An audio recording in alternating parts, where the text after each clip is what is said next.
Si Amelia, na nakulong sa kanyang katawan matapos manganak, ay pilit nakikinig sa malupit na plano ng kanyang asawa, biyenan, at kabit. Nais nilang wakasan ang kanyang buhay upang kunin ang kanyang ari-arian. Kaya ba ni Amelia nalabanan ang kawalan ng pag-asa, ipaglaban ang kanyang mga anak, at mabunyag ang masamang plano bago pa man huli? Ang puting ilaw sa itaas ng delivery room ay tila isang araw na nakakasilaw. Bawat paghinga ni Amelia ay mabigat, pinipiga ng sakit at ng sabik. Sa kanyang tabi, mahigpit ang hawak ni Miguel sa kanyang kamay. Ang init nito ang tanging pamilyar na bagay sa malamig at esteril na silid. "Kaya mo yan, mahal ko," bulong ni Miguel. Ang kanyang boses ay nanginginig ng bahagya, ngunit pilit na pinatatatag para sa kanya. "Kasama mo ako, hindi kita iiwan." Tumango si Amelia, isang butil ng pawis ang gumulong sa kanyang sentido. Ang bawat paghilab ng kanyang tiyan ay isang alon na nagbabantang lunurin siya. Ngunit sa bawat alon na yon ay ang pangako ng dalawang buhay na ilang sandali na lang ay masisilayan na niya. Hinaplos niya ang munting silver brooch na nakapin sa kanyang damit pang ospital. Pamana pa yon ng kanyang yumaong ina. "Isang munting agimat," sabi nito noon, "para sa ligtas na panganganak." Ngayon, higit kailanman, kailangan niya ang lahat ng uri ng proteksyon. "Isa pa, Mrs. Santos, malapit na!" Sigaw ng doktor na si Carlos de Leon. Sumigaw si Amelia. Ibinuhos ang lahat ng natitirang lakas. Isang sigaw ng sakit, ng pag-asa, ng pag-ibig, at sa gitna ng kaguluhan, isang manipis ngunit malakas na iyak ang pumunit sa katahimikan. Napaluha si Miguel. "Narinig mo yon, Amy? Ang panganay natin. Ngunit hindi pa tapos ang lahat. May isa pa." Muling huminga ng malalim si Amelia, at sa tulong ng mga doktor at nurse, at sa mga bulong ng pagmamahal mula kay Miguel, muling umalingaw-ngaw ang isa pang iyak sa silid. Dalawang malulusog na anghel. Si Luz at si Paz. Hikbing sabi ni Amelia. Ang kanyang puso ay umaapaw sa kaligayahang hindi niya akalaing posible. Nakita niya ang kislap sa mga mata ni Miguel nang ipakita ng nurse ang dalawang sanggol na nababalot ng puting lampin. Ito na yon. Ang pamilyang pinangarap niya. Ang buhay na perpekto. Ngunit bigla, ang liwanag ay nagsimulang magdilim. Ang malinaw na boses ng mga nurse ay naging mga bulong na hindi niya maintindihan. Ang mahigpit na hawak ni Miguel ay tila lumuwag. Isang nakakabinging tunog ng makina ang nagsimulang umugong, mabilis at walang tigil. "Doctor," bumabagsak ang vital signs niya. "We're losing her! Code blue! Code blue!"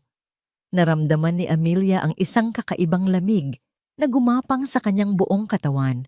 Sinubukan niyang tawagin ang pangalan ni Miguel. Sinubukan niyang abutin ang kanyang mga anak.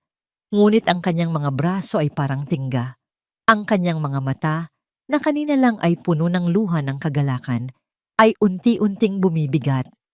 Ang huli niyang nakita ay ang nag-aalalang mukha ni Dr. De Leon at ang gulat na ekspresyon ni Miguel bago siya lamunin ng isang walang katapusang kadiliman. Katahimikan. Iyon ang unang napansin ni Amelia. Isang katahimikang nakakabingi. Wala siyang makita, wala siyang maramdaman. Para siyang isang kaluluwang lumulutang sa gitna ng kawalan. Patay na ba ako? Ngunit hindi, dahil may naririnig siya. "I'm sorry, Mr. Santos." Ang boses ay malungkot at formal. Boses ni Dr. De Leon. "We did everything we can. She suffered a massive amniotic fluid embolism. It was too severe. Time of death, 3:42 p.m. Hindi. Sumigaw ang isip ni Amelia. Isang sigaw na walang tunog. Isang sigaw na umalingaw-ngaw lamang sa loob ng kanyang bungo. "Hindi! Buhay ako! Naririnig ko kayo!" Narinig niya ang isang malakas na paghikbi. Si Miguel, ang kanyang asawa. Hindi totoo yan, Doc, Amy." Mahal ko.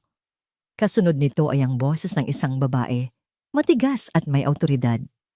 Anak, tanggapin na natin. Ang biyena niyang si Imelda Santos. Gumalaw kayo. Sigaw niya sa sarili niyang katawan. Iunat ninyo ang mga daliri ko. Imulat ninyo ang mga mata ko. Ipakita ninyo sa kanilang buhay ako. Ngunit ang kanyang katawan ay isang bilangguan, isang malamig at hindi gumagalaw na selda na nagkulong sa kanyang sumisigaw na kamalayan. Ang takot ay nagsimulang pumulupot sa kanyang kaluluwa. Mas masakit pa sa naramdaman niyang sakit sa panganganak. Narinig niya ang mga yabag papalabas ng silid. Siguro ay si Dr. De Leon at ang mga nurse. Naiwan ang hikbi ni Miguel at ang nakakakilabot na katahimikan ni Imelda. Ilang sandali pa, tumigil ang pag-iyak ni Miguel. Biglaan, isang nakakabinging katahimikan ang namayani. At sa gitna ng katahimikang yon, narinig ni Amelia ang boses ng kanyang biyenan. Malamig, walang emosyon, at puno ng isang bagay na hindi niya mawari. Tagumpay. Huwag kang mag-alala, anak, sabi ni Imelda sa mahinang boses, isang bulong na para lamang sa kanilang dalawa. Ito na ang simula ng bagong buhay para sa atin.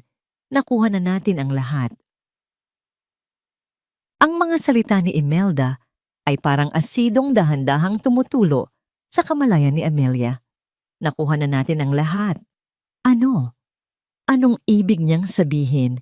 Sinubukan ng isip ni Amelia na hanapan yon ng ibang kahulugan. Siguro, ang tinutukoy niya ay ang mga apo niya. Siguro, sa sobrang tuwa, iyon lamang ang nasabi niya. Ngunit ang lamig at kalkuladong tono ng kanyang boses ay tumutusok sa anumang pag-asang nagbabadyang mabuo sa dibdib ni Amelia. Mama, hinaan niyo ang boses niyo. Saway ni Miguel. Ngunit kahit sa simpleng pakiusap na yon ay may bakas ng takot at pagkakasala. Hindi iyon ang boses ng isang asawang nagluluksa. Iyon ay boses ng isang kasabwat. Bakit? May makakarinig ba sa atin? Sagot ni Imelda at narinig ni Amelia ang kaluskos ng papel. Nandito na sa akin ang kopya ng life insurance policy niya. Napakalaki, Miguel. Mas malaki pa sa inaakala ko. Ang lahat ng pinaghirapan ng ama niya, ang mga ari-arian na nakapangalan sa kanya, sa atin na mapupunta. Parang isang malaking tipak ng yelo ang bumagsak sa sikmura ni Amelia. Life insurance, ari-arian. Ito ba ang dahilan? Ito ba ang halaga ng kanyang buhay? Ang kanyang pagmamahal? Ang mga anak na kaluluwal pa lamang niya? Mama, pero paano? Ang sabi ng doktor. Ano ang sabi ng doktor? Putol ni Imelda. Napatay na siya? Mas mabuti nga iyon. Pero kailangan nating sundin ang proseso. Sasabihin natin sa doktor na gusto nating hintayin ang opinyon ng ibang espesyalista. Bibigyan natin siya ng 30 araw. After 30 days, kapag wala pa ring pagbabago, tayo na mismo ang pipirma sa papeles para tanggalin ang life support. It will look like a merciful decision. Isang desisyon ng isang pamilyang pagod ng umasa. 30 araw. Binigyan nila ng taning ang kanyang buhay. 1 buwan na paghihintay bago nila siya tuluyang patayin para legal na makuha ang lahat.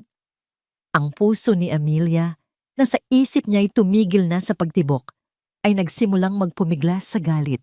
Ang lalaking pinangakuan niya ng habang buhay, ang lalaking ama ng kanyang mga anak, ay kasama sa planong ito. Gusto niyang sumigaw. Gusto niyang magmura. Mga demonyo, mga sakim. Ngunit bago pa man niya maisatinig ang galit sa kanyang isipan, narinig niya ang marahang pagbukas ng pinto ng silid. May mga yabag na papalapit, mga takong na pumapalakpak sa sahig. Isang pamilyar na tunog, ngunit hindi niya matukoy kung saan narinig. At mayroon pang isa. Isang amoy, isang matamis na pabango na minsan na niyang naamoy sa damit ni Miguel pagka-uwi nito mula sa isang overtime sa trabaho. Miguel, mahal, malambing na sabi ng isang babae. Nanlamig ang buong pagkatao ni Amelia. Kilala niya ang boses na yon, si Isabel Rosales, ang bago nilang assistant sa opisina. Ang babaeng ipinakilala sa kanya ni Miguel bilang parang nakababatang kapatid. Naramdaman niya ang pagbabago sa hangin, ang paglapit nito sa kanyang kama, at pagkatapos, ang tunog na tuluyang dumurog sa anumang natitira sa kanyang puso. Isang halik, isang mabilis, ngunit malagkit na tunog ng mga labing naglapat. At hindi iyon sa kanyang pisngi. Narinig niya ang mahinang pag-angal ni Miguel. "Belle, nandito tayo sa ospital." Saway ni Miguel, ngunit walang bigat ang kanyang mga salita. "So, hindi ka ba masaya na makita ako?" Malanding sagot ni Isabel. "Nabalitaan ko ang nangyari. I'm so sorry for your loss." Dagdag pa nito, ang bawat salita ay puno ng pekeng pakikiramay na halos masuka si Amelia. "Tama na yan," sabad ni Imelda. Tila walang pakialam sa eksena. "Belle, mabutit dumating ka. Narinig mo ba ang plano? 30 araw. 30 days? Hindi ba masyadong matagal, tita?" Reklamo ni Isabel. "Paano kung magising siya?" "Hindi yan magigising," mabilis na sagot ni Imelda. "At kahit magising pa siya, anong magagawa ng isang gulay? Kailangan nating maging malinis. Kailangan nating magmukhang nagluluksa. Sa loob ng 30 araw, Miguel, iiyak ka. Magpapakita ka ng sakit. At ikaw, Belle, mananatili ka muna sa anino. Pagkatapos ng lahat, kapag nasa atin na ang pera, maaari na nating simulan ang buhay na pinapangarap natin." Biglang nag-flashback sa isip ni Amelia ang mga nakaraang buwan. Ang mga gabing ginagabi ng si Miguel, ang mga biglaang business trip, ang mga text message na agad binubura, ang mga resibo ng mga mamahaling regalo na hindi naman para sa kanya. Ang lahat ng yon, pinili niyang huwag pansinin. Pinili niyang magtiwala. Dahil mahal niya si Miguel. Dahil ayaw niyang masira ang pamilyang bubuuin pa lamang nila. Ang tanga-tanga niya. Habang ang tatlo ay nagbubulungan, nagpaplano ng kanyang kamatayan at ng kanilang kinabukasan, sa ibabaw ng kanyang bangkay, may isa pang eksena ang nangyayari sa kabilang bahagi ng lungsod. Sa isang tahimik na opisina sa Makati, nakaupo si Attorney Lorna Guevara, ang matalik na kaibigan at abogada ni Amelia. Sa harap niya ay isang maliit na speaker na konektado sa kanyang laptop. Mula rito, malinaw niyang naririnig ang bawat salita, bawat halik, bawat hininga ng kataksilan na nangyayari sa loob ng silid sa ospital. Ang kanyang mukha na kanina lang ay puno ng pag-aalala para sa kaibigan ay dahan-dahang nag-iba. Ang pag-aalala ay napalitan ng gulat. Ang gulat ay naging pagkasuklam at ang pagkasuklam ay naging isang malamig at determinadong galit. Ang silver brooch na regalo niya kay Amelia ay hindi lang isang palamuti. Ito ay isang pangako. "Kung may mangyaring masama, Amy, malalaman ko." Pinindot niya ang record button sa kanyang computer. Bawat salita ng mga Santos ay nagiging digital na ebidensya. Bawat tawa ni Isabel ay isang pako sa kanilang sariling kabaong. Bumalik ang kamalayan ni Amelia sa ospital. Ang kanyang paunang pagkabigla ay nagliliyab na ngayon bilang isang nag-aapoy na galit. Hindi siya papayag, hindi siya susuko. Lalaban siya para sa kanyang sarili, para sa kanyang mga anak. Nang biglang nagsalita si Isabel, isang tanong na puno ng pag-aalala na nagpabago sa lahat. "Miguel, tita, paano yung mga bata? Si Luz at Paz, anong gagawin natin sa kanila?" Mayroong sandaling katahimikan. At pagkatapos ay sinabi ni Isabel ang mga salitang tuluyang nagwasak sa mundo ni Amelia at nagbigay sa kanya ng pinakamatinding dahilan para mabuhay. Inihaplos ni Isabel ang kanyang tiyan at sinabing, "Kailangan nating bilisan. Hindi pwedeng lumaki ang tiyan ko na hindi pa natin naaayos ang lahat." Ang mga salita ni Isabel ay parang bombang sumabog sa loob ng isipan ni Amelia. Nag-iwan ng nakabibinging katahimikan at pira-pirasong alaala. Hindi pwedeng lumaki ang tiyan ko. Buntis siya. Ang kirida ng asawa niya ay nagdadalang tao. Ang galit na naramdaman ni Amelia kanina ay biglang napalitan ng isang malawak at malamig na kawalan. Parang binuhusan ng nagyayelong tubig ang kanyang buong kaluluwa, pinapatay ang anumang natitirang alab ng pag-asa. Hindi lang pala ito tungkol sa pera, ito ay pagpapalit. Isang buong pamilya ang itinatayo sa ibabaw ng kanyang libingan. Isang bagong asawa, isang bagong ina, isang bagong anak. At ang kanyang mga anak, ang kanyang dalawang anghel na si Luz at Paz, ay magiging mga ampon sa sarili nilang pamamahay o mas masahol pa, mga sagabal na kailangang alisin. Narinig niya ang pagbuntong hininga ni Imelda, tila isang negosyanteng sinusuri ang isang komplikadong problema. Huwag kang mag-alala, Isabel. Lahat ay nakaplano na. Kailangan lang nating maging maingat.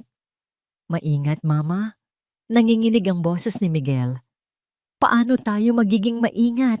Buntis si Belle at si Amelia. Ang katawan niya ay nandito pa rin. Kaya nga sinabi kong 30 araw, mariing sabi ni Imelda. Sa loob ng 1 buwan, kailangan mong gampanan ang papel ng isang byudo, isang ama na nag-iisa. Darating ang mga kaibigan, ang mga kamag-anak. Magpapakita ka ng pighati. Ipapakita mo sa kanila kung gaano ka nawalan. At pagkatapos ng 30 araw, kapag pumirma na tayo sa papeles, sasabihin nating iyon ang pinakamabigat, ngunit pinakamakatuwirang desisyon. Isang act of mercy para palayain ang kaluluwanan niya. Bawat salita ay isang punyal. Ang kanyang kamatayan, ginawang isang palabas. Ang kanyang alaala, ginawang isang kasinungalingan. Pagkatapos niyan, patuloy ni Imelda, magluluksa tayo ng ilang buwan. At kapag handa na ang lahat, Belle, maaari ka nang pumasok sa eksena bilang isang kaibigan na tumulong sa nagluluksang pamilya. Walang maghihinala. At kapag isinilang mo na ang bata, magiging isang buo at masayang pamilya na tayo. Isang buo at masayang pamilya. Ang mga salitang yon ay paulit-ulit na umalingaw-ngaw sa isip ni Amelia. Bawat ulit ay mas masakit. Iyon ang pangarap niya. Iyon ang buhay na ipinagdasal niya. At ngayon, naririnig niya itong inaangkin ng mga taong pumatay sa kanya. Gusto niyang ipikit ang kanyang mga mata, ngunit nakapikit na ang mga ito. Gusto niyang takpan ang kanyang mga tainga, ngunit wala siyang magawa, kundi ang pakinggan ang bawat detalye ng kanilang masamang balak. Maya-maya pa, pumasok ang isang nurse sa silid. Mr. Santos, oras na po para sa check-up. Agad na nagbago ang himig sa silid. Narinig ni Amelia ang isang malakas na paghikbi. Si Miguel, umiiyak siya. Ngunit ngayon, alam na ni Amelia ang kaibahan. Hindi ito iyak ng pighati. Ito ay iyak ng isang aktor. Isang napakagaling na aktor. Salamat, nurse, sabi ni Miguel sa pagitan ng mga hikbi. Kamusta na siya? May pagbabago ba? Wala pa rin po, sir. Malungkot na sagot ng nurse. Pero huwag po kayong mawalan ng pag-asa. Kausapin niyo lang po siya. Minsan na nakakatulong daw po iyon. Lagi ko siyang kinakausap, sabi ni Miguel. Lumapit siya sa kama. Naramdaman ni Amelia ang kanyang hininga malapit sa kanyang tainga. Mahal ko, lumaban ka. Bulong niya. Sapat na para marinig ng nurse. Huwag mo kaming iwan ng mga anak natin. Isang halik ang dumampi sa kanyang noo. Malamig. Walang buhay. Tulad ng isang ahas. Nang makaalis ang nurse, bumalik ang lahat sa dati. Narinig ni Amelia si Isabel na nagpaplano na. Siguro, dapat nating i-renovate ang master's bedroom. Palitan natin ng mas light na kulay ang pintura. At ang nursery, dagdag ni Imelda. Dapat siguro, ihiwalay na natin ang gamit ng kambal para hindi maging komplikado sa hinaharap. Ang bawat salita nila ay nagtatanggal ng bakas ni Amelia sa mundong ito. Binubura nila siya, piraso bawat piraso.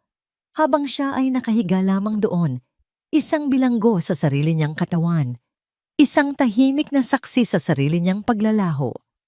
Sa opisina ni Lorna, ang recording ay patuloy. Ang bawat salita ay naidodokumento. Ngunit hindi sapat ang recording. Kailangan niya ng mas matibay na ebidensya. Kailangan niyang malaman kung ano ang nangyayari sa pera at ari-arian ni Amelia. Kinuha ni Lorna ang kanyang telepono at tinawagan ang isang numero. "Hello, Raul. I have a job for you. I need you to run a full financial background check on Miguel and Imelda Santos. Everything. Bank accounts, credit cards, loans. I want to know every single peso they move and I need it yesterday." Pagkatapos ng tawag, sumandal siya sa kanyang upuan. Ang kanyang mga mata ay nakatitig sa speaker na tila ba nakikita niya ang kanyang kaibigan sa kabilang linya. "Huwag kang mag-alala, Amy," bulong niya. "Hindi kita pababayaan. Hindi ko sila hahayaang manalo." Sa mangantala, sa bilangguan ng kanyang katawan, isang desisyon ang nabuo sa isip ni Amelia. Ang kawalan ng pag-asa ay nagsimulang magbigay daan sa isang matigas at nagbabagang determinasyon. 30 araw. Iyon ang ibinigay nilang taning sa kanya. Ngunit para kay Amelia, hindi iyon isang hatol na kamatayan. Iyon ay isang deadline. 30 araw para lumaban. 30 araw para magising. 30 araw para mabawi ang lahat ng inagaw sa kanya. Sinubukan niyang muli. Ginamit ang lahat ng kanyang lakas, ang lahat ng kanyang galit, ang lahat ng kanyang pagmamahal para sa kanyang mga anak. Ipinukol niya ang lahat ng iyon sa isang maliit na bahagi ng kanyang katawan. Ang dulo ng kanyang daliri sa paa. Gumalaw ka, walang nangyari. Gumalaw ka, wala pa rin. Ngunit hindi siya sumuko. Ito pa lang ang unang araw. Mayroon pa siyang 29 na pagkakataon. Biglang pumasok si Imelda sa silid. May kausap sa telepono. Ang kanyang boses ay mahina. Halos pabulong. Ngunit sa sobrang talas ng pandinig ni Amelia ngayon, bawat salita ay malinaw. "Opo, nasisiguro ko," sabi ni Imelda. Isang malusog na sanggol na babae. "Oo, kararating lang. Walang magiging problema. Ang nanay, huwag kayong mag-alala sa kanya. Malapit na siyang mawala sa eksena." May narinig siyang pag-uusap tungkol sa pera. Isang malaking halaga. At doon, naintindihan ni Amelia ang sinabi ni Imelda kanina. Ihiwalay na natin ang gamit ng kambal para hindi maging komplikado sa hinaharap. Hindi lang siya ang gusto nilang alisin. Isa sa kanyang mga anak. Ibebenta nila. Nang matapos ang tawag, lumapit si Imelda sa intercom ng silid at kinausap ang nursery. "Nurse, pwede niyo bang dalhin dito si Paz? Gusto ko lang siyang makarga sandali." Maya-maya pa, narinig ni Amelia ang pagbukas ng pinto at ang mahinang iyak ng isang sanggol, ang kanyang anak, ang kanyang Paz. At sa gitna ng kadiliman, narinig ni Amelia ang malamig at sakim na bulong ni Imelda sa sanggol. "Ikaw ang magiging susi sa lahat, bata ka. Ang anghel na mag-aahon sa amin sa hirap." Isang tawag ang pumasok sa telepono ni Imelda. "Hello?" "Opo, nandito na siya." May tumawag. Isang kliyente. Interesado sila sa isang sanggol na babae. Ang amoy ng baby powder at gatas ay bumalot kay Miguel habang nakatayo siya sa harap ng salamin ng nursery. Sa loob ng 2 magkahiwalay na incubator, mahimbing na natutulog ang 2 nilalang na nagbago ng kanyang buhay magpakailanman. Si Luz at si Paz, ang kanyang mga anak. Pinayagan siya ng nurse na pumasok sandali. Sa kauna-unahang pagkakataon, binuhat niya ang isa sa mga ito, si Luz. Napakaliit niya sa kanyang mga braso, napakabango. Ang munting mga daliri nito ay kumuyom sa kanyang hintuturo, isang hawak na mas matibay pa sa anumang kontrata. Naramdaman niya ang isang mainit na kuryenteng gumapang sa kanyang dibdib. Isang damdaming hindi niya pa naramdaman kailanman. Pagmamahal, purong pagmamahal. Pagkatapos ay binuhat niya si Paz. Kung si Luz ay may hawig kay Amelia, si Paz naman ay tila isang munting kopya niya. Ang hugis ng ilong, ang manipis na buhok na nagsisimulang tumubo, isang bahagi niya, dugo niya, isang butil ng luha ang pumatak mula sa kanyang mata at tumama sa puting lampin ni Paz. Luha ng ano? Saya? Pighati? O pagkakasala? Hindi niya alam. Ang alam lang niya, sa mga sandaling iyon, habang karga niya ang kanyang mga anak, gusto niyang maging isang mabuting ama. Gusto niyang suklian ang tiwala ni Amelia. Gusto niyang bawiin ang lahat. Ngunit ang pangarap na yon ay kasing ikli lang ng sandaling iyon. Paglabas niya ng nursery, naghihintay na sa kanya ang kanyang ina sa isang sulok ng pasilyo. Ang mukha ni Imelda ay seryoso, walang bakas, ng pagiging isang mapagmahal na lola. Para sa kanya, ang mga bata sa loob ay hindi mga apo. Sila ay mga komplikasyon o mga produkto. Miguel, kailangan nating mag-usap, sabi nito sa mahinang boses, ngunit may bigat ng isang utos. Dinala siya ni Imelda sa isang family waiting room na walang tao. Isinara nito ang pinto. Ang hangin ay biglang naging mabigat. Ano po iyon, ma? Tanong ni Miguel. Pilit na iniiwas ang kanyang tingin. Ayaw niyang makita ang kalkulasyon sa mga mata ng kanyang ina. Tumawag na ang kliyente. Diretsong sabi ni Imelda. Ang mag-asawang sinasabi ko sa'yo, desidido na sila. Handa silang magbayad ng malaki para sa isang malusog na sanggol. Nanigas si Miguel. Maano bang sinasabi niyo? Nagbibiro po ba kayo? Kailan ba ako nagbiro pagdating sa pera, Miguel? Sagot ni Imelda. Ang kanyang mga mata ay nanlilisik. Isipin mo, ang pera mula sa insurance ni Amelia, aabutin pa ng ilang buwan bago natin makuha. Pero ito, mabilis na pera. Sapat para bayaran ang mga utang mo. Sapat para masimulan ang negosyong gusto ni Isabel. Sapat para hindi na tayo mag-alala pa. Pero ma, anak ko yon. Anak natin ni Amelia. Halos pabulong na sigaw ni Miguel. Hindi ko pwedeng ibenta ang sarili kong anak. Isang malutong na sampal ang dumapos sa pisngi ni Miguel. Hindi malakas, ngunit puno ng insulto. Huwag kang umarte na para kang isang santo, singhal ni Imelda. Saan ka kukuha ng pera para sa pagbubuntis ni Isabel? Saan ka kukuha ng panggastos habang naghihintay tayo? Huwag mong sabihing hindi mo naisip to. Dalawa sila, Miguel. Sobra ang isa. Hindi, ma. Mali ito. Mali ito.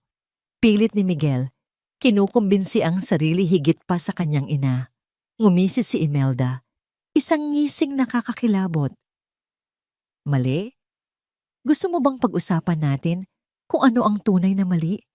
Huwag mong kakalimutan, Miguel, kung bakit ka napunta sa posisyon mo ngayon. Huwag mong kakalimutan ang aksidente na nangyari sa ama ni Amelia noon. Pareho tayong may hawak na sikreto. Isang maling galaw mo lang, pareho tayong babagsak. Ang banta ay hindi na kailangang ipaliwanag pa. Ang alaala ng gabing iyon, ang madilim na kalsada, ang preno ng sasakyan, ang kasinungalingang binuo nila, ay sapat na para supilin ang anumang natitirang tapang ni Miguel. Nawalan siya ng lakas, napaupo siya sa silya, ang kanyang mga kamay ay nanginginig. Lumapit si Imelda, ang kanyang boses ay biglang naging malumanay. Tulad ng isang manggagamot na nagbibigay ng lason. Hindi natin siya ibebenta, anak. Ibibigay natin siya sa isang mas magandang buhay. Isipin mo, isang pamilyang mayaman na hindi magkakaanak. Ibubuhos nila ang lahat ng pagmamahal at kayamanan sa kanya.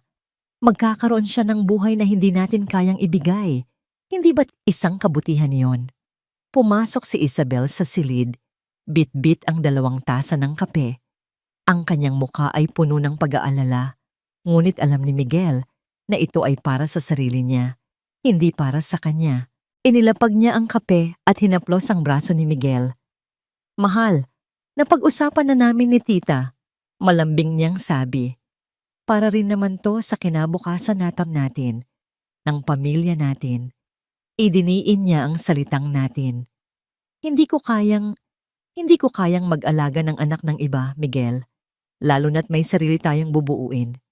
Masakit man, pero kailangan nating maging praktikal. Iyon na iyon. Ang huling tulak, ang pagpili sa pagitan ng nakaraan na kinakatawan ng mga anak ni Amelia at ng kinabukasan na ipinapangako ni Isabel. Si Miguel ay isang duwag at ang mga duwag ay laging pinipili ang mas madaling daan. Tumango siya ng dahan-dahan, hindi makatingin sa mata ng sino man sa kanila. Isang tango ng pagsuko, isang tango ng pagtataksil. Nakita niya ang nangiti ng tagumpay sa labi ni Imelda. Nakita niya ang ginhawa sa mukha ni Isabel. Ngunit sa loob niya, may isang bagay na namatay. Ang maliit na piraso ng kanyang sarili na nangarap maging isang mabuting ama kanina lang sa nursery.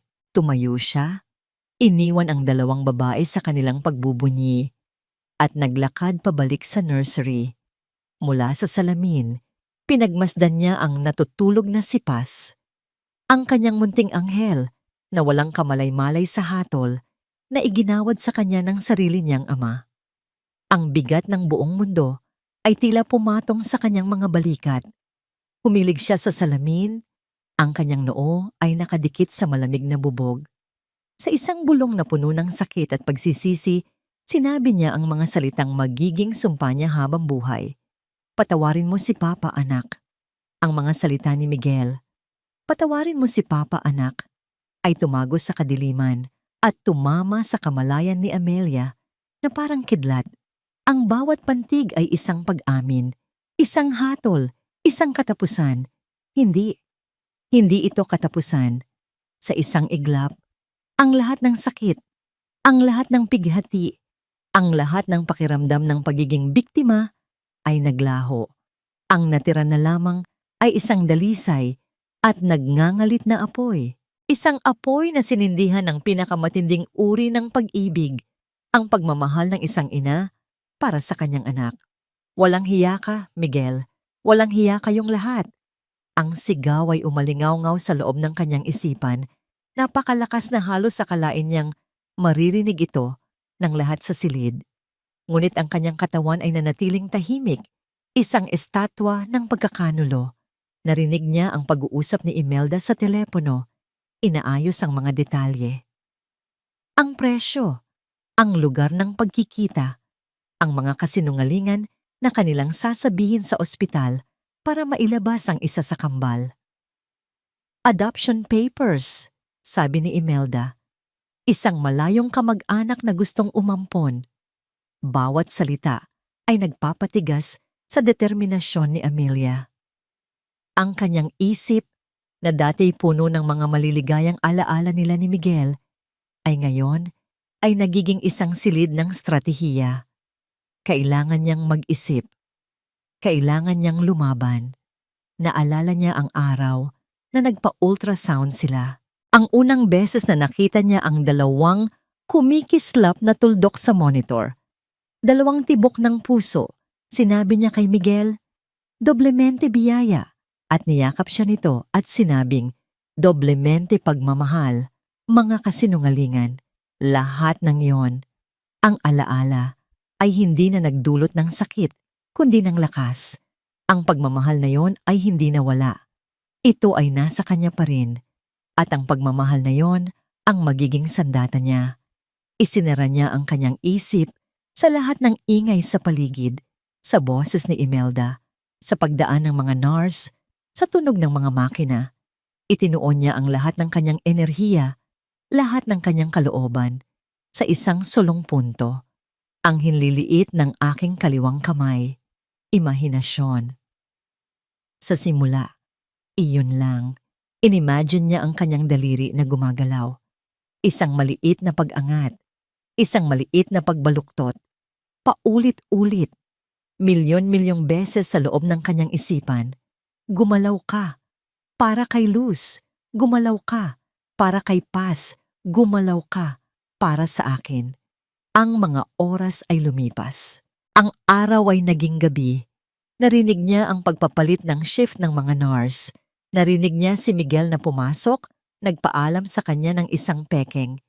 Good night, mahal, bago umuwi sa kanilang bahay, sa kanilang kama, kung saan sigurado siya ay naghihintay na si Isabel. Sa gitna ng gabi, sa katahimikan ng ospital, isang nurse ang pumasok para ayusin ang kanyang kumot. Isang mabait na nurse, base sa lambing ng kanyang mga kamay. Hey, Ma'am Amelia, bulong ng nurse habang inaayos ang kanyang unan. Kung naririnig niyo man ako, lumaban po kayo. Ang gaganda po ng mga anak ninyo. Kanina, parang hinahanap na nila ang kanilang nanay. Ang mga salitang yon ay parang gasolinang ibinuhos sa nag-aalab ng apoy sa puso ni Amelia. Hinahanap nila ako. Muli niyang sinubukan. Sa pagkakataong ito, may kasamang imahe. Ang mga mukha ng kanyang mga anak. Ang maliliit nilang mga kamay. Ang kanilang mga unang iyak. Ipinukol niya ang lahat ng pagmamahal na yon. Ang lahat ng pangungulila. Ang lahat ng galit sa dulo ng kanyang daliri.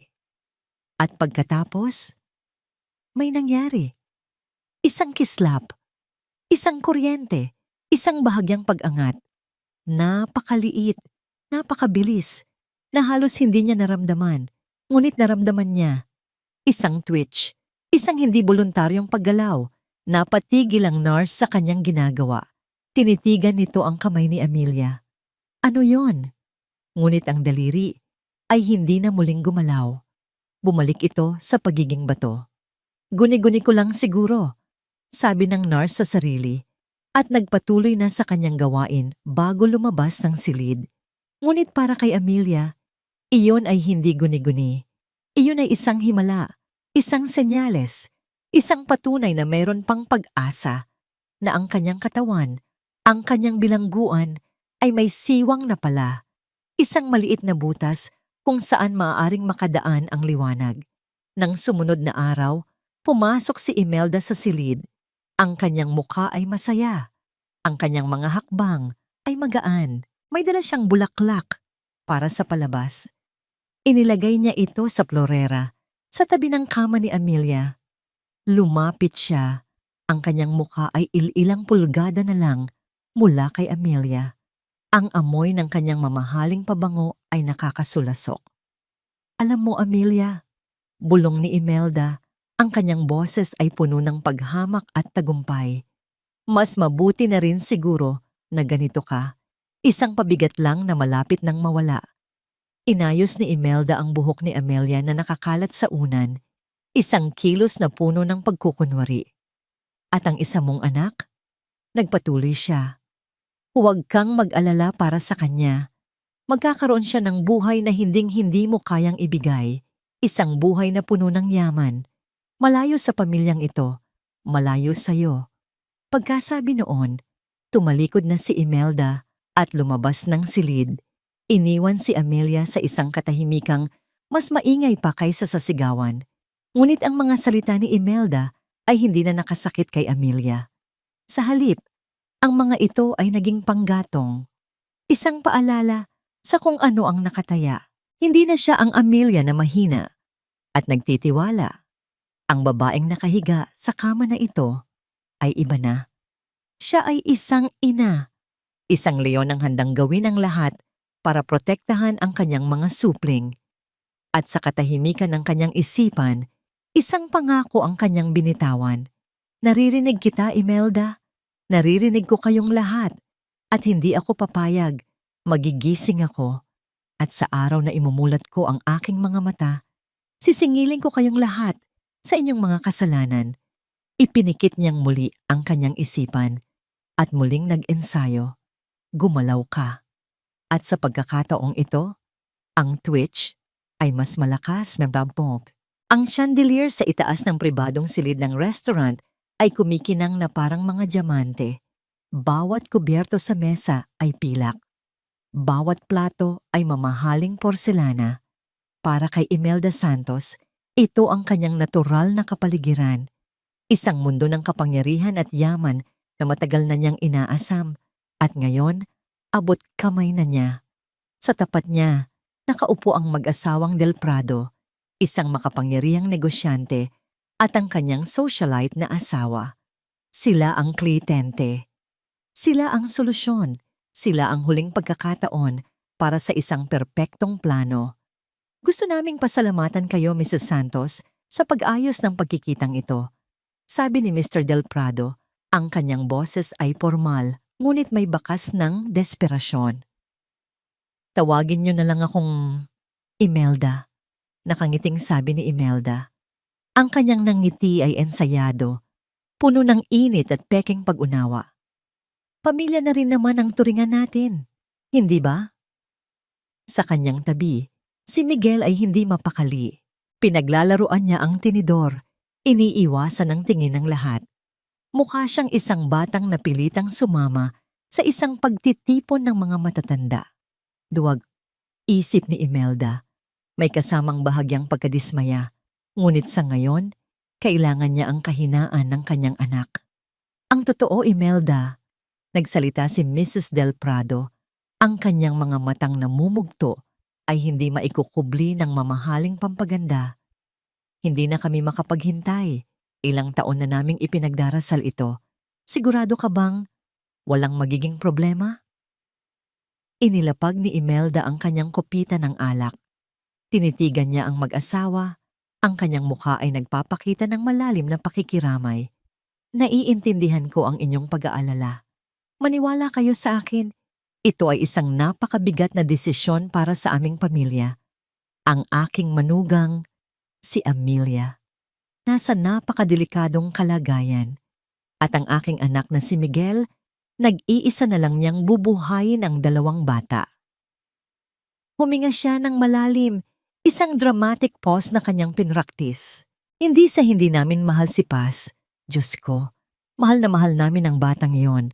Ngunit paano namin maibibigay sa kanya ang buhay na nararapat sa kanya kung ang aming pamilya ay nasa gitna ng trahedya? Sa inyo, alam kong magkakaroon siya ng buo at masayang pamilya. Isang kinabukasan na puno ng pagmamahal. Ito ay isang sakripisyo, ngunit isang sakripisyo para sa kanyang ikabubuti. Ang mga salita ay perpektong napili.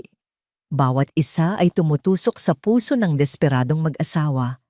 Nakita ni Imelda ang pagkinang ng luha sa mga mata ni Mrs. Del Prado. Panalo na siya. Kinuha ni Mr. Del Prado ang isang itim na portfolio sa ilalim ng mesa at inilapag ito. Binuksan niya ito. Sa loob, nakasalansan ang mga bundle ng tig-1,000 piso, isang malaking halaga. Ang paunang bayad. Ito ay para sa mga gastusin sa ospital at sa mga papeles, sabi ni Mr. Del Prado. Ang kabuuan ay ibibigay namin sa araw na makuha na namin ang bata. Tumingin si Imelda kay Miguel, isang tingin na nagsasabing, umakting ka. Si Miguel na tila nagising sa kanyang pagkakatulala ay tumingin sa pera, pagkatapos ay sa mag-asawa. Sana alagaan ninyo siyang mabuti, sabi niya. Ang kanyang boses ay basag. Sa pagkakataong ito, hindi iyon pag-arte. Ang sakit ay totoo. At iyon ang nagpakumbinsi sa mag-asawa. Makakaasa kayo. Taimtim na, sabi ni Mr. Del Prado. Pagkatapos ng hapunan, habang nasa sasakyan sila pauwi, ang katahimikan sa pagitan ni Imelda at Miguel ay mabigat. Si Imelda ang unang bumasag dito. Magaling ang ginawa mo kanina, anak, sabi niya, habang binibilang ang pera sa loob ng portfolio. Naniwala sila sa bawat salita mo. Hindi sumagot si Miguel. Nakatingin lang siya sa labas ng bintana, sa mga ilaw ng syudad na dumadaan. Huwag ka nang magmukmok dyan, sabi ni Imelda. Medyo naiirita na. Isipin mo na lang, dahil dito, mababayaran mo na ang mga utang mo, mabibigyan mo na ng magandang simula, si Isabel, at ang magiging anak ninyo. Hindi ba't yun naman ang mahalaga? Paano si Amelia, ma? Sa wakas ay tanong ni Miguel. Ano ang paano si Amelia? Paano kung magising siya? Natawa si Imelda, isang tawang walang saya. Miguel, ilang linggo nang nakalipas. Kung magigising siya, dapat noon pa. Huwag kang mag-alala. Kinausap ko na si Dr. De Leon kanina. Sinabi ko na sa kanya na sa ika-30 araw, Pipirmahan na natin ang mga papeles. Ang sabi niya, naiintindihan daw niya ang ating masakit na desisyon. Pagdating sa bahay, nadatnan nila si Isabel na naghihintay sa sala. Nang makita niya ang portfolio sa kamay ni Imelda, isang malaking ngiti ang gumuhit sa kanyang mga labi. Niyakap niya si Miguel. Tapos na, mahal? Maayos na ba ang lahat? Tumangulang si Miguel at dumiretso sa kanilang silid. Ang silid na dati sa kanila ni Amelia. Sinundan siya ni Imelda ng tingin. Mahina pa rin ang kanyang anak, ngunit hindi bale. Kaya niyang kontrolin ang lahat. Pumunta siya sa isang maliit na altar, sa isang sulok ng kanilang bahay, kung saan nakalagay ang larawan ng kanyang yumaong asawa. Kumuha siya ng isang bundle ng pera mula sa portfolio at inilagay ito sa harap ng larawan. Nakikita mo ba, mahal? Bulong niya sa larawan.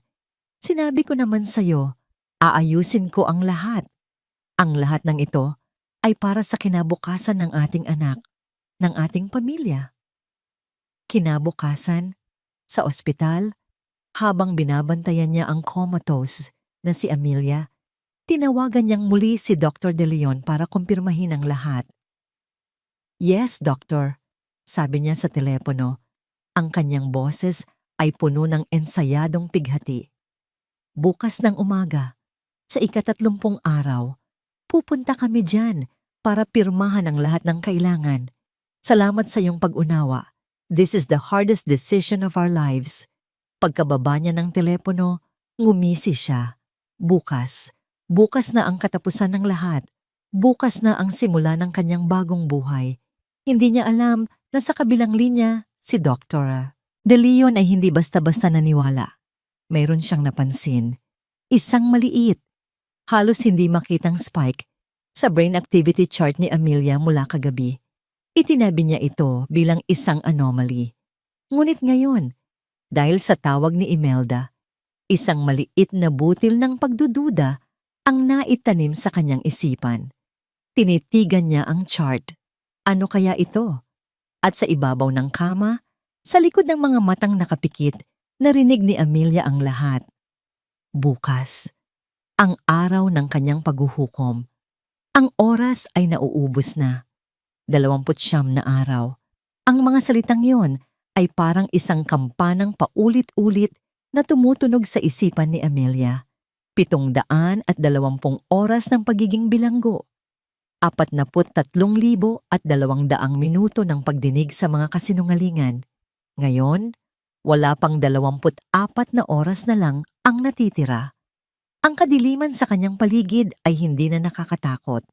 Ito ay naging pamilyar, isang kumot na pinagtataguan niya ng kanyang mga plano at lumalakas na determinasyon. Sa loob ng 29 na araw, ang munting kislap sa kanyang daliri ay naging isang kontroladong paggalaw. Hindi pa rin niya ito maangat, ngunit kaya na niyang ipatwitch ito ayon sa kanyang kagustuhan. Isang maliit na tagumpay, isang lihim na armas. Ngunit sapat na ba yun? Sa labas ng kanyang silid, ang mundo ay nagpapatuloy.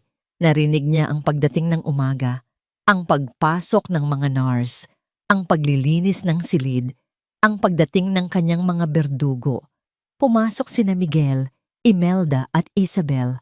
Ang kanilang mga boses ngayon ay mas kampante, mas nasasabik.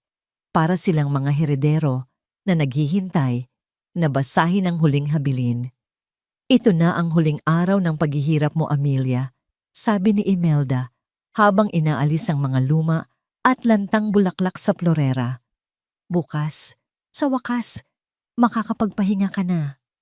Nagpa-reserve na ako sa paborito nating restaurant, mahal. Sabi naman ni Isabel kay Miguel. Sapat na para marinig ni Amelia. Para i-celebrate ang bagong simula. Si Miguel ay hindi nagsalita. Ngunit ang kanyang katahimikan ay isang pagsang-ayon. Lumapit sila sa kama para sa kanilang huling palabas. Ang kanilang huling paalam. Amy, mahal ko, sabi ni Miguel. Hinawakan ng kanyang kamay. Ang init ng kamay nito ay parang apoy na nakakapaso. Patawarin mo ako. Ginawa ko ang lahat. Sinungaling. Mamimiss ka namin, sabi ni Isabel, hinahaplos ang kanyang buhok. Plastic. Magkikita rin tayong muli, sabi ni Imelda, isang pangakong mas nakakatakot kaysa sa isang sumpa. Mga demonyo. Habang sila ay nagsasalita, isang tunog ang pumukaw sa atensyon ni Amelia mula sa intercom ng silid. Mahina lamang ito, ngunit para sa kanya, ito ay isang kulog. Ang iyak ng isang sanggol mula sa nursery, ang iyak na yon, ang iyak ng kanyang anak. Isang alon ng enerhiya ang biglang bumuhos sa kanyang katawan. Hindi galit, hindi takot, kundi purong pagmamahal. Isang desperadong pangangailangan na protektahan ang pinagmumulan ng tunog na yon. Itinuon niya ang lahat ng enerhiyang yon, hindi lang sa kanyang daliri, kundi sa kanyang mga mata, sa kanyang mga talukap, ang mga piraso ng laman na nagkukulong sa kanya mula sa mundo. Magbukas kayo. Kailangan nila akong makita. Kailangan ko silang makita. Sa opisina ni Lorna, ang tensyon ay mas lalong tumitindi. Nasa harap niya si Raul, ang pribadong investigador. Ang mga dokumento ay nakakalat sa mesa. Mga bank statement, mga credit card bill, mga kopya ng mga titulo. Tama ang hinala mo, attorney, sabi ni Raul. Ilang linggo bago maospital si Mrs. Santos, sunod-sunod ang pag-withdraw ni Miguel sa joint account nila. Malalaking halaga. At ang mga credit card, puro gastos sa mga alahas, mamahaling hapunan, at isang down payment para sa isang bagong kotse. Walang kahit isa doon ang para kay Amelia. At si Imelda? Tanong ni Lorna, ang kanyang mga ngipin ay nagngangalit. Mas malala, sagot ni Raul. May mga malalaking utang siya sa kasino at mayroon akong source na nagsasabing may kausap siyang mga tao tungkol sa isang private adoption. Mukhang naghahanap siya ng buyer. Kinuyom ni Lorna ang kanyang mga kamao. Ang lahat ng piraso ay nagtutugma. Ang recording, ang mga dokumento, ang tawag sa telepono na narinig niya tungkol sa isang kliyente. Salamat, Raul. Malaking tulong ito, sabi ni Lorna. Ano ang plano mo, attorney? Oras na para isuplong sila. Umiling si Lorna. Hindi pa. Kung susugod tayo ngayon, sasabihin lang nilang pinaplano pa lang nila. Kailangan natin silang mahuli sa akto. Sa mismong oras na pipirmahan na nila ang papeles para patayin si Amelia. Tumingin siya sa orasan. Bukas ng umaga, kailangan nating maghanda. Kinuha niya ang telepono at tinawagan ng isang mataas na opisyal ng pulisya na kanyang pinagkakatiwalaan. Kolonel, kailangan ko ng tulong mo. Pabalik sa ospital. Papalabas na ang tatlo sa silid.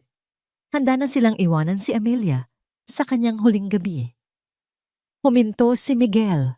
Tumingin siya sa brooch na nakapin pa rin sa damit ni Amelia. Ang munting agimat na ibinigay nito sa kanya. Isang alaala ng pagmamahal na kanyang sinira. Itinaas niya ang kanyang kamay. Akmang aalisin ito. Siguro para itago o para ibenta. Hayaan mo na yan, pigil ni Imelda. Wala namang halaga yan. Isa lang yang piraso ng lata. Ibinalik ni Miguel ang kanyang kamay. Sumunod siya sa kanyang ina at kay Isabel palabas ng silid. Nang magsara ang pinto, nag-iisa na naman si Amelia. Ngunit sa pagkakataong ito, may nag-iba. Ang kanyang pagpupumilit kanina. Ang kanyang pagtuon sa kanyang mga mata. Isang bagay ang gumalaw. Sa ilalim ng kanyang nakapikit na kanang mata, isang butil ng likido ang nabuo. Mainit, maalat. Dahan-dahan itong gumulong, bumagtas sa kanyang pisngi at nahulog sa puting unan. Isang luha.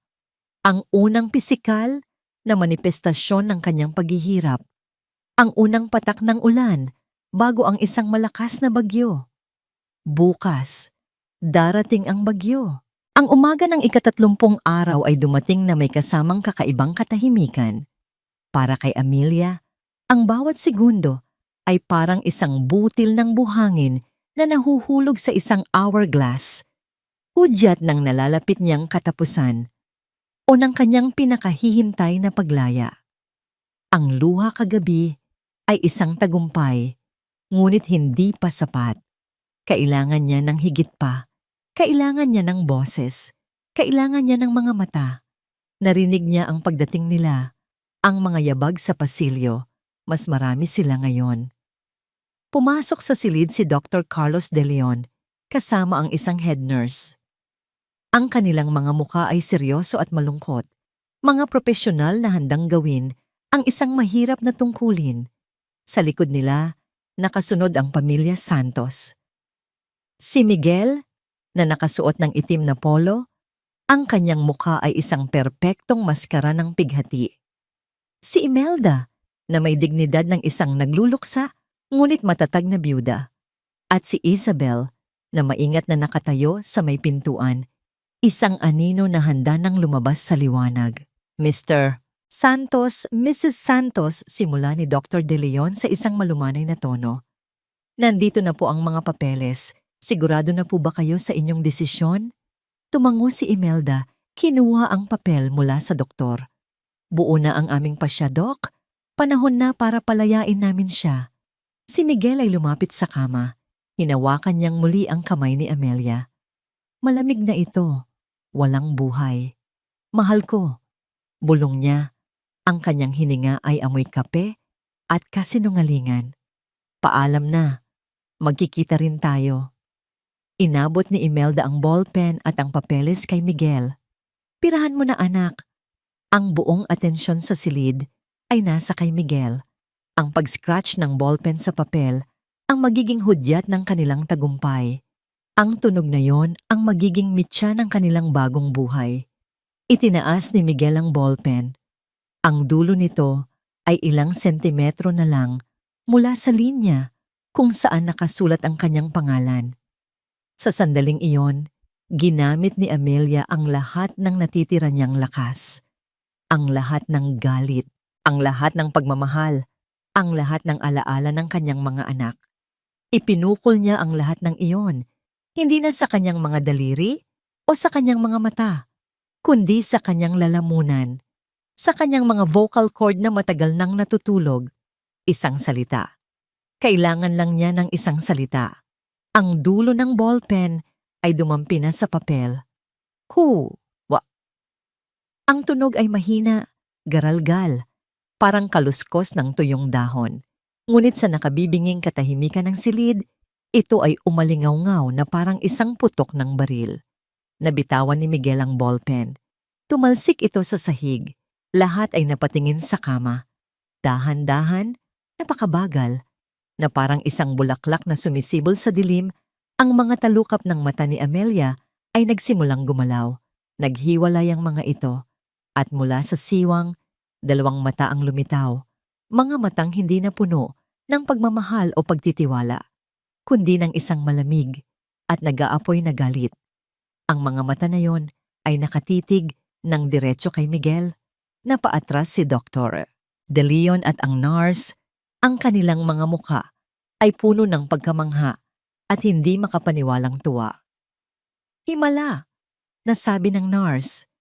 Ngunit para sa tatlo, hindi ito himala. Ito ay isang bangungot. Ang mukha ni Miguel ay namutla na parang papel. Si Isabel ay napahawak sa kanyang bibig. Ang kanyang mga mata ay nanlalaki sa takot. Si Imelda, sa unang pagkakataon, ay nawalan ng kontrol. Ang kanyang mukha ay nagpakita ng purong hindi nasasala na sindak. Hindi. Imposible. Nanginginig na sabi ni Imelda. Sa mismong sandaling iyon, bumukas ng malakas ang pinto ng silid. Pumasok si Attorney Lorna Guevara. Ang kanyang mukha ay matigas na parang bato. Sa likod niya, dalawang unipormadong pulis. Magandang umaga, sabi ni Lorna. Ang kanyang boses ay malamig at matalas. Mukhang naistorbo namin ang isang family meeting. Itinaas ni Lorna ang isang maliit na digital recorder. Huwag kayong mag-alala. Narinig namin ang lahat. Sa katunayan, Imelda, halos isang buwan na naming naririnig ang lahat. Pinindot niya ang play at mula sa recorder, Umalingaw-ngaw ang boses ni Imelda. Huwag kang mag-alala, anak. Ito na ang simula ng bagong buhay para sa atin. Nakuha na natin ang lahat.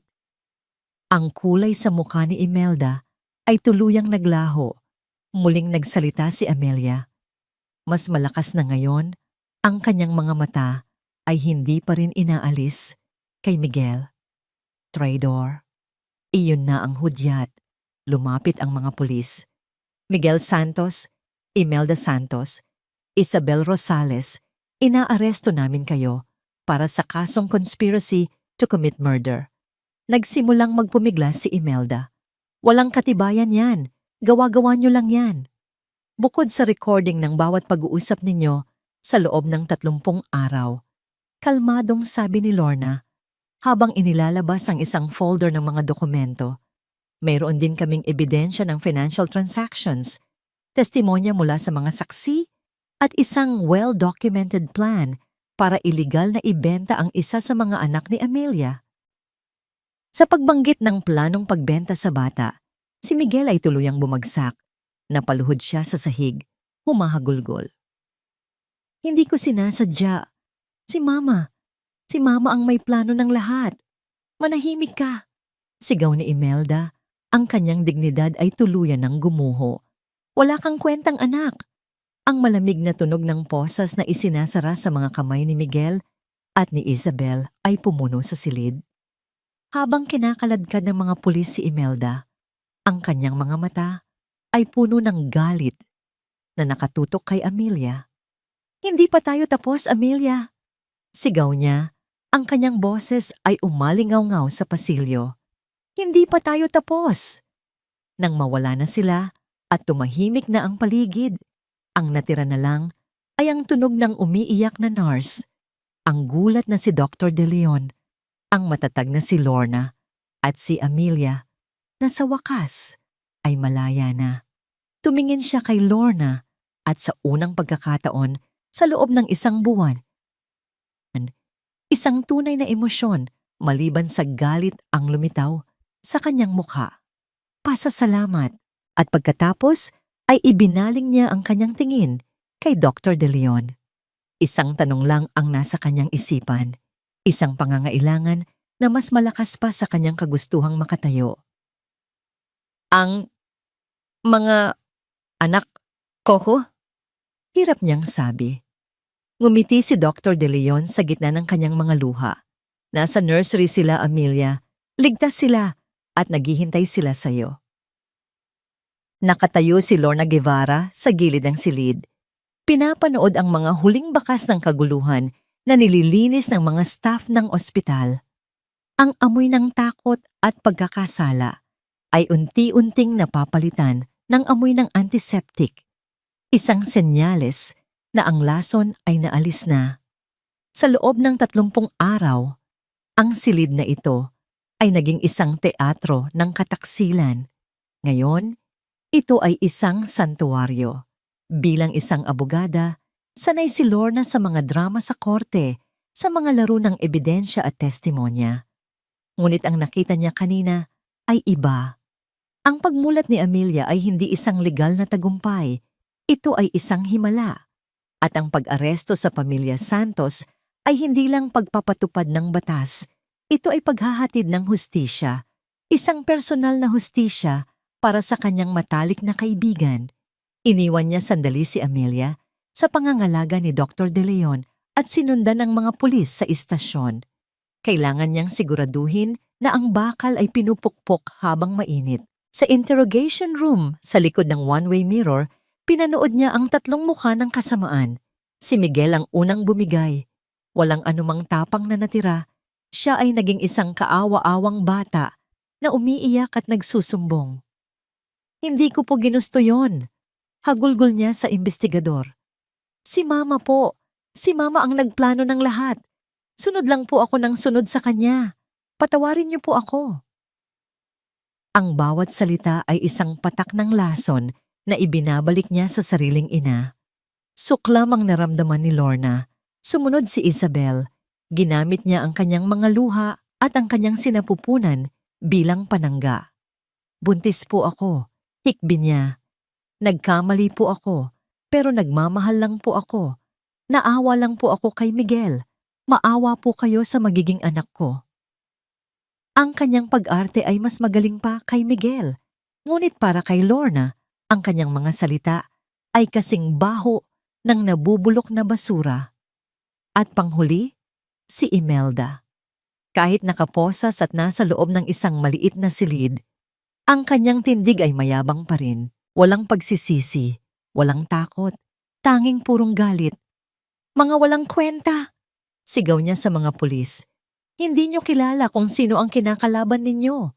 Babalikan ko kayo. Lalo ka na, Amelia. At ikaw, abogadong ahas ka. Tinitigan niya ang salamin na para bang nakikita niya si Lorna sa kabilang panig. Isang pangingilabot ang gumapang sa likod ni Lorna, ngunit hindi ito takot. Ito ay pagpapatunay na tama ang kanyang ginawa. Bumalik si Lorna sa ospital.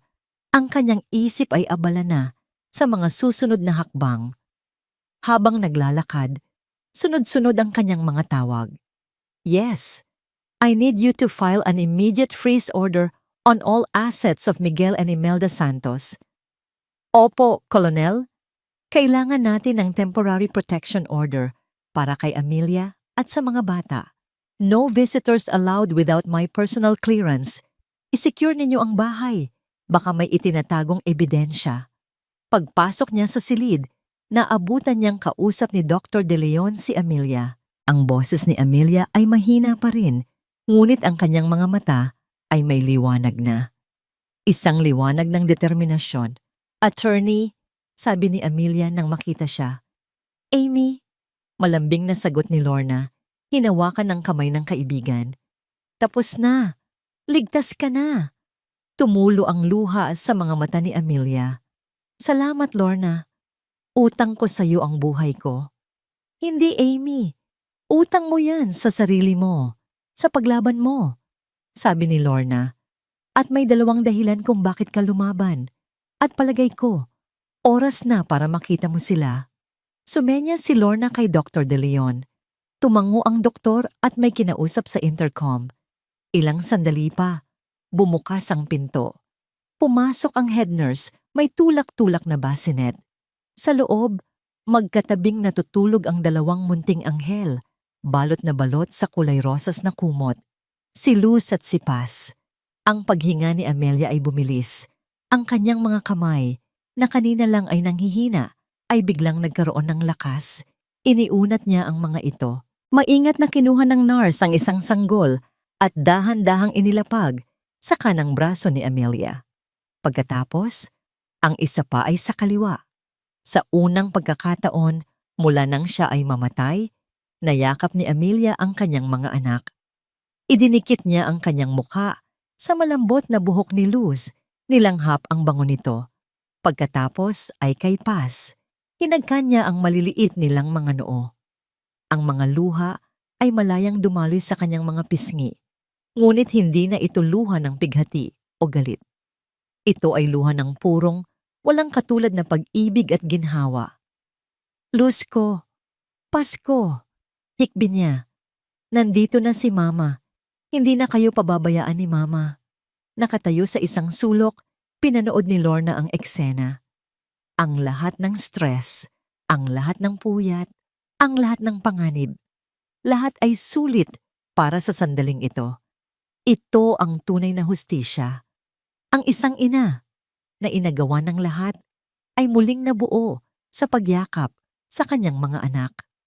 Ngunit ang kapayapaan ay panandalian lamang. Biglang nag-vibrate ang telepono ni Lorna. Isang text message mula sa kanyang assistant sa opisina. Ati, tumawag po ang abogado ni Imelda Santos. Nag-declare po sila na not guilty sa lahat ng paratang. Lalaban daw po sila sa korte hanggang sa huli. Tumingin si Lorna mula sa kanyang telepono patungo sa mag-iinang payapang magkayakap. Ang laban na ito ay hindi pa tapos. Nagsisimula pa lang ang tunay na digmaan. 6 na buwan. 6 na buwan ng physical therapy, ng mga walang tulog na gabi kasama ang kambal, at ng walang katapusang paghahanda kasama si Lorna. Para kay Amelia, Ang 6 na buwan na yon ay isang paglalakbay mula sa pagiging isang biktima patungo sa pagiging isang mandirigma. Bawat masakit na pag-unat ng kanyang mga kalamnan ay isang paalala ng kanyang pagkakabilanggo, ngunit bawat pag-angat ng kanyang mga braso para kargahin ang kanyang mga anak ay isang tagumpay. Ang kanyang boses, na dati isang garalgal na bulong, ay malinaw at matatag na ngayon. At ang kanyang mga mata, na minsay nakakita lang ng kadiliman, ay nakatuon na ngayon sa isang layunin, katarungan. Ang courtroom ay puno. Ang media, ang mga usisero, ang mga pamilyang nag-aalala. Ang kaso ni Amelia Reyes Santos ay naging isang pambansang sensasyon. Ang Sleeping Beauty na nagising para isumbong ang kanyang mga berdugo. Sa kabilang panig ng silid, nakaupo ang 3. Si Miguel, mas payat, ang kanyang muka ay guhit-guhit ng pagsisisi at takot. Si Isabel, na malaki na ang tiyan, ay nakayuko, iniiwasan ang tingin ng lahat. At si Imelda, walang nagbago sa kanya. Ang kanyang tindig ay matigas, ang kanyang mga mata ay nanlilisik pa rin sa galit, hindi sa pagsisisi. Nagsimula ang paglilitis. Ang unang tumestigo ay si Dr. De Leon. Ipinaliwanag niya ang kalagayan ni Amelia bilang isang locked-in state, isang medikal na himala. Her will to live, sabi ng doktor, fueled by her maternal instinct, was stronger than any medicine. Sumunod ang mga ebidensya ni Lorna, ang mga bank statement, ang mga recording, ang testimonya ng mag-asawang Del Prado na inalok bilhin si Paz. Bawat isa ay isang pako sa kabaong ng depensa. Ngunit ang pinakamatinding sandali ay nang tawagin si Amelia sa witness stand. Habang naglalakad siya patungo sa harapan, ang buong silid ay tumahimik. Bawat hakbang niya ay matatag. Bawat paghinga niya ay kontrolado. Umupo siya, tumingin ng diretso sa hukom, at pagkatapos ay sa 3 taong sumira sa kanyang buhay. Maaari mo bang isalaysay sa korteng ito ang mga pangyayari, Mrs. Santos? Tanong ni Lorna. At nagsalaysay si Amelia. Hindi siya umiyak, hindi siya sumigaw. Ang kanyang boses ay kalmado, ngunit ang bawat salita ay may bigat ng kanyang pinagdaanan. Ikinuwento niya ang kanyang pagkakakulong sa sariling katawan, ang bawat plano na kanyang narinig, ang bawat halik ni Isabel kay Miguel, ang bawat kalkulasyon ni Imelda. Nang ikwento niya ang planong pagbenta kay Paz, isang kolektibong paghinga ng pagkagulat ang narinig mula sa mga tao sa korte. Tumingin si Amelia kay Miguel. Sa unang pagkakataon, nagtama ang kanilang mga mata. Nakita niya sa mga mata nito ang lahat, ang pagsisisi, ang hiya, ang paghingi ng tawad. Ngunit huli na ang lahat. Ibinaling niya ang kanyang tingin. Ang abogado ni Imelda ay sinubukang sirain ang kanyang testimonya. Hindi ba't posible, Mrs. Santos, na dahil sa iyong kondisyon, ang lahat ng ito ay isang masamang panaginip lamang? Isang halusinasyon? Tumingin si Amelia sa abogado at pagkatapos ay sa hurado. Ang pagmamahal ng isang ina sa kanyang mga anak ay hindi isang halusinasyon. Sagot niya, ang kanyang boses ay umalingaw-ngaw sa buong silid.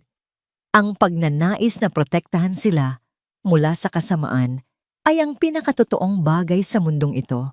Narinig ko ang lahat at naaalala ko ang lahat. Pagkatapos ng ilang linggo ng paglilitis, dumating na ang araw ng hatol. Muling napuno ang courtroom. Ang tensyon ay halos mahahawakan. Tumayo ang hukom. Sa kasong People of the Philippines versus Imelda Santos, Miguel Santos, and Isabel Rosales, pinigilan ni Amelia ang kanyang paghinga.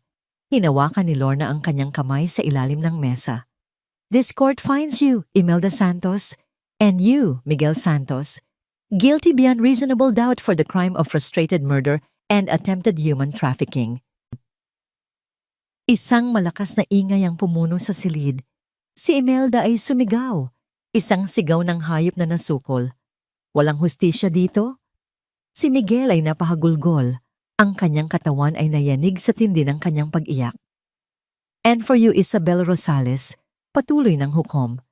This court finds you guilty as an accomplice to the crime. Ang sentensya ay mabigat. Mahabang taon ng pagkakakulong para kina Imelda at Miguel. Isang mas maikling sentensya para kay Isabel. Isinasaalang-alang ang kanyang pagbubuntis. Habang inilalabas ng mga pulis ang tatlo, muling nagtama ang tingin ni Amelia at ni Miguel. Sa pagkakataong ito, tumango si Miguel, isang tango ng pagtanggap sa kanyang kapalaran. Paglabas ni Amelia sa korte, sinalubong siya ng mga kamera at mikropono, ngunit hindi siya nagpaunlak ng panayam. Tumingala siya sa maliwanag na sikat ng araw, isang bagay na akala niya'y hindi na niya muling makikita. Huminga siya ng malalim, ang hangin ng kalayaan. Umuwi siya sa isang tahimik na bahay na inupahan ni Lorna para sa kanya at sa mga bata. Pagpasok niya, sinalubong siya ng yaya na karga-karga sina Luz at Paz. Kinuha niya ang kanyang mga anak, niyakap sila ng mahigpit. Tapos na mga anak ko, bulong niya. Tapos na ang laban, nanalo tayo. Ngunit habang pinagmamasdan niya ang mga inosenteng mukha ng kanyang kambal, isang sulat ang iniabot sa kanya ng katulong. Galing sa city jail, nanginginig ang kanyang mga kamay habang binubuksan ito. Ang sulat kamay ay pamilyar. Galing kay Miguel. Ang laban sa korte ay tapos na. Ngunit alam ni Amelia na ang laban sa loob ng kanyang puso ay nagsisimula pa lamang. Ang papel sa kamay ni Amelia ay tila mas mabigat kaysa sa isang ordinaryong liham. Ilang araw na itong nakatago sa kanyang drawer, isang piraso ng nakaraan na ayaw niyang buksan. Ngunit ngayong gabi, sa katahimikan ng madaling araw, habang mahimbing na natutulog ang kanyang kambal sa kanilang kuna, alam niyang kailangan na niya itong harapin. Ang sulat kamay ni Miguel ay nanginginig. Ang mga letra ay basang-basa sa tila mga patak ng luha. Amelia, hindi ko alam kung paano sisimulan to. At lalong hindi ko alam kung babasahin mo to. Siguro, kung ako sa'yo, pupunitin ko na lang to at itatapon. Karapat-dapat lang naman sa akin. Walang araw dito sa loob na hindi kita naiisip. Walang gabi na hindi ko pinagsisisihan ng lahat. Ang bawat kasinungalingan, ang bawat kataksilan. Naging duwag ako, Amelia. Naging sakim. Nagpadala ako sa tukso, sa pera, at sa takot ko kay mama. Pero walang anuman sa mga yon ang sapat na dahilan para sa ginawa ko sa'yo. Ikaw ang pinakamabuting bagay na nangyari sa akin at sinira kita. Sinira ko tayo. Patawarin mo sana ako. Hindi para sa akin, kundi para sa'yo. Para maging malaya ka na sa galit. Mabuhay ka sana ng masaya kasama ang mga anak natin. Mahal na mahal ko kayo. Miguel, binasa niya ito ng isang beses. Pagkatapos ay isa pa. At isa pa. Walang luha, walang galit. Ang naramdaman lang niya ay isang malawak na kalungkutan. Isang panghihinayang hindi para sa kanilang pag-ibig na nawala, kundi para sa lalaking minsan niyang minahal na nagawang maligaw ng ganoon kalayo. Ang sorry niya ay totoo. Siguro, ngunit sapat na ba yon? Kinabukasan dinala niya ang kambal sa sementeryo, sa puntod ng kanyang mga magulang. Umupo siya sa damuhan habang ang dalawang bata ay masayang naglalaro sa kanilang stroller. Hi ma, hi pa, bulong niya sa malamig na lapida. Nanalo po kami sa kaso. Nakakulong na sila. Isang malamig na hangin ang umihip, tila isang haplos mula sa kabilang buhay. Pero hindi ko po alam kung anong gagawin ko ngayon. Pagpapatuloy niya. Nagpadala siya ng sulat, humihingi ng tawad. Paano ko po siya patatawarin? Paano ko patatawarin ang mga taong halos pumatay sa akin at gustong ibenta ang isa sa mga apo ninyo? Tumingin siya kina Luz at Paz. Ang kanilang mga tawa ay musika sa kanyang tainga. Sila ang kanyang lakas. Sila ang kanyang buhay. Pero ayokong lumaki sila na may daladalang bigat sa puso ang nanay nila. Sabi niya, mas para sa sarili niya. Ayokong magturo ng galit. Gusto kong magturo ng pag-ibig. Ang pagpapatawad. Hindi ito isang regalo para kay Miguel. Isa itong regalo para sa kanyang sarili. Ang pagpapalaya sa huling tanikala na nag-uugnay sa kanya sa masalimuot na nakaraan. Tumayo siya. Kinuha niya ang sulat mula sa kanyang bulsa. Hindi niya ito pinunit. Maingat niya itong tiniklop at ibinalik. Ang hindi niya pagtugon, ang kanyang katahimikan, iyon na ang kanyang sagot. Isang pagtanggap na tapos na ang lahat at isang desisyon na magpatuloy. Pag-uwi niya, tumawag si Lorna. Ang boses nito sa kabilang linya ay masaya at opisyal. Amy, good news! Final na ang divorce decree mo. Officially, you are a free woman. At sa iyo ang sole and absolute custody ng kambal. Walang habol si Miguel. Isang malaking bigat ang nabunot sa dibdib ni Amelia. Salamat sa lahat, Lorna. May isa pa, sabi ni Lorna. Ang kanyang boses ay bahagyang nag-iba. May balita ako galing sa Bureau of Corrections, si Isabel Rosales. Nanganak na siya kahapon sa infirmary ng kulungan, isang batang lalaki. Natahimik si Amelia, isang bata, isang inosenteng bata na isinilang sa loob ng bilangguan na walang ibang kasalanan kundi ang maging anak ng mga taong nagkasala. Ang kapatid sa ama ng kanyang mga anak. Amy, nandyan ka pa ba? Tanong ni Lorna. Oo, nandito pa. Mahinang sagot ni Amelia. Pagkababa niya ng telepono, lumapit siya sa kuna kung saan natutulog na sina Luz at Paz. Hinaplos niya ang malambot na pisngi ng bawat isa. Sila ay ligtas. Sila ay minamahal. Magkakaroon sila ng magandang kinabukasan. Ngunit ang batang lalaki sa kulungan, ano ang magiging kinabukasan niya? Lalaki siyang walang ama. At may isang inang, ang alaala ay puno ng pagkakasala. Tumingin siya sa labas ng bintana. Sa papalubog na araw, ang hustisya ay naibigay na. Ang batas ay naipatupad na. Ngunit ang habag ay isang personal na desisyon. Isang desisyon na siya lang ang makakagawa.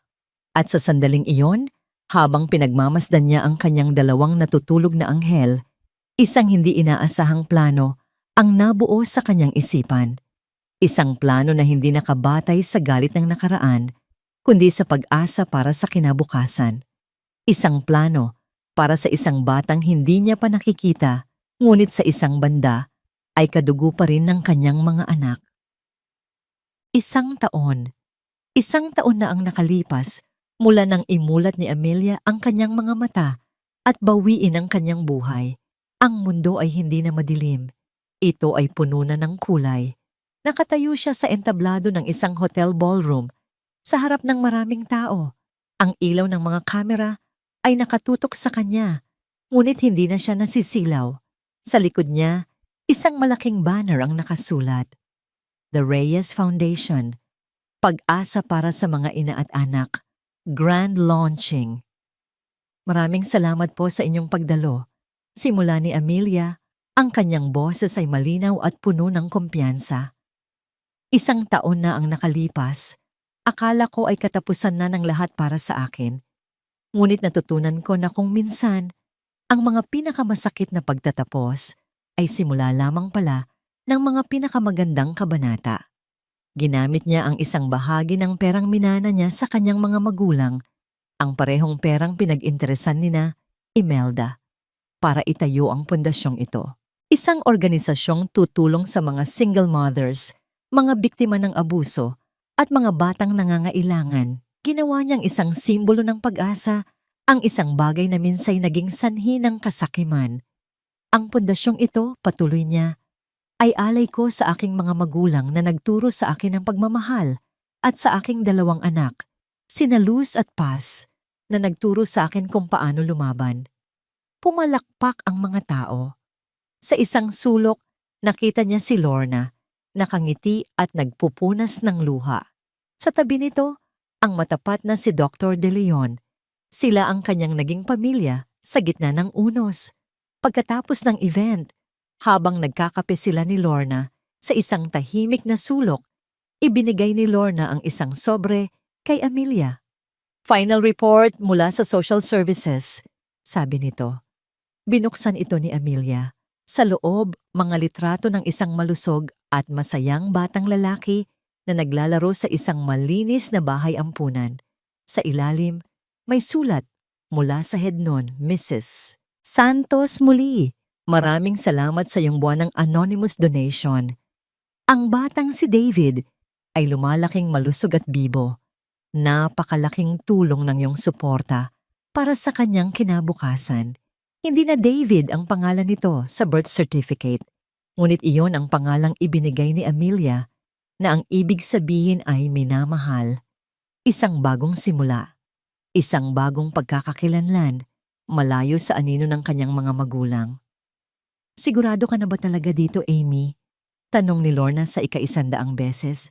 Handa akong tumulong para sa legal adoption kung gugustuhin mo. Umiling si Amelia. Hindi, Lorna. Hindi ko siya kayang palakihin. Bawat tingin ko sa kanya, makikita ko lang sila. Ang magagawa ko lang ay siguraduhin na hindi niya mararanasan ng hirap. Na magkakaroon siya ng pagkakataong mamili ng sarili niyang landas, malayo sa kasalanan ng nakaraan. Iyon ang habag na kaya kong ibigay. Isinara niya ang sobre. Ito ang kanyang huling ugnayan sa pamilya Santos. Isang lihim na kabutihan na siya lang, si Lorna. At ang Diyos ang nakakaalam. Kinabukasan, dinala ni Amelia ang kambal sa Batangas sa isang private beach resort kung saan sila lang ang tao. Ang puting buhangin, ang asul na dagat, ang ginintuang sikat ng araw. Ito ang paraiso. Ang kambal, na ngayon ay marunong nang maglakad, ay masayang naghahabulan sa dalampasigan. Ang kanilang maliliit na paa ay gumagawa ng mga marka sa buhangin, mga markang madaling mabura ng alon, ngunit ang alaala ay mananatili magpakailanman. Umupo si Amelia sa isang banig, pinapanood ang kanyang 2 himala. Si Luz, na kamukha niya, ay ang mas mahinahon. Si Paz, na may mga mata ni Miguel, ay ang mas malikot at matapang. Isang perpektong balanse, lumapit ang 2 sa kanya. Ang kanilang mga mukha ay puno ng ngiti at buhangin.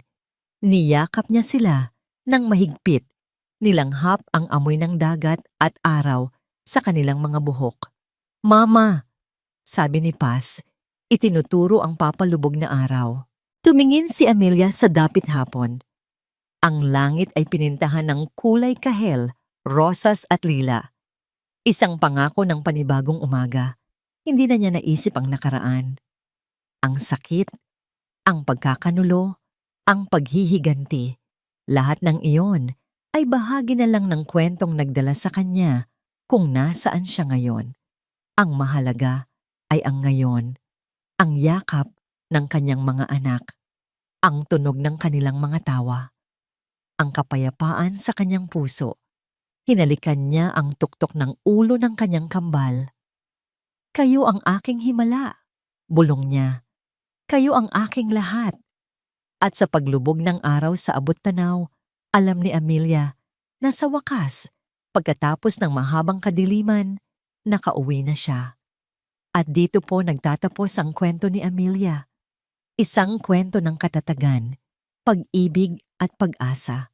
Ang aral na iniiwan sa atin ng kwentong ito ay ang walang kapantay na lakas ng isang ina. Ipinapakita nito na kahit sa pinakamadilim na sandali, ang pagmamahal para sa anak ay maaaring maging liwanag na gagabay sa atin pabalik. At ang tunay na pagpapatawad ay hindi para sa mga nagkasala sa atin, kundi para sa ating sariling kapayapaan na nagpapahintulot sa ating magsimulang muli ng walang daladalang bigat. Maraming salamat po sa inyong walang sawang pagsubaybay sa ating kwento. Naway napulutan ninyo ito ng inspirasyon. Ano po ang masasabi ninyo sa kwento ni Amelia? At anong uri naman ng kwento ang gusto ninyong marinig sa susunod? I-comment nyo lang po sa ibaba. Ang inyong mga saloobin ay napakahalaga po sa amin. Hindi dito nagtatapos ang ating paglalakbay. Marami pa pong kwentong kasing ganda at mas puno ng aral dito sa aming channel. Kung nagustuhan nyo ang kwentong ito, i-like, i-share sa pamilya at mga kaibigan at mag-subscribe na rin para lagi kayong updated sa mga susunod pa naming kwento. I-click niyo ang notification bell para kayo ang unang makarinig kapag may bago kaming upload. Pagpalain po kayo ng Panginoon, kayo at ang inyong buong pamilya. Hanggang sa muli.